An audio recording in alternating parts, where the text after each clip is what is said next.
வட இந்தியாவை பொறுத்தவரைக்கும் குறிப்பாக பிஜேபியினுடைய ஸ்ட்ராங் ஹோல்டு பகுதிகள் காங்கிரஸ் கிரவுண்ட் லெவல் பாலிடிக்ஸ் சரியாக பண்ணலை, அதனுடைய விளைவு தான் இவங்க ஜெயிச்சிட்டாங்கன்ற குற்றச்சாட்டு முன்னாடிலேருந்து இருக்குது.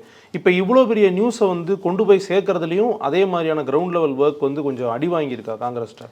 அடி வாங்கியிருக்கு அப்படிங்கிறத காட்டிலும் அவங்களோட ஸ்ட்ரென்த் இல்லை. இப்போ என்னென்னா, எதனால சார் இவ்வளோ பெரிய கட்சியால் நீங்கள் ஆட்சி அதிகாரம் இல்லைனாலே மக்கள் போயிடுவாங்கல்ல.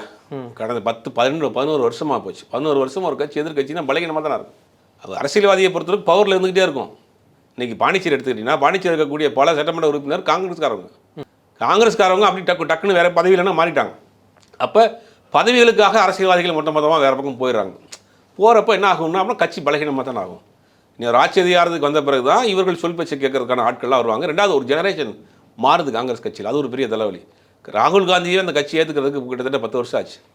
அப்படிங்கும்போது ராகுல் காந்தி ஒரு விஷயத்தை கை எடுத்துகிட்டு போகிறாருன்னா, அவங்க அடுத்த ஜெனரேஷனை உள்ளே கொண்டு வரணும்ல. அந்த வேலையெல்லாம் நீ கொஞ்சம் கொஞ்சமாக செய்வார். ரெண்டாவது, பாஜகவை பொறுத்த வரைக்கும் எல்லா தளங்களையும் தன்னுடைய ஆட்களை வச்சுருப்பாங்க. விளையாட்டுத்துறையாக இருக்கட்டும், இலக்கியத்துறையாக இருக்கட்டும், எதிர்கட்சிகளாக இருக்கட்டும். என் காங்கிரஸ் கட்சியில் அவங்க ஆள் வச்சுருப்பாங்க, எதிர்கட்சியிலே ஆள் வச்சுருப்பாங்க. எல்லா தளத்திலையும் அவருடைய ஆட்கள் நிறைந்திருப்பார்கள்.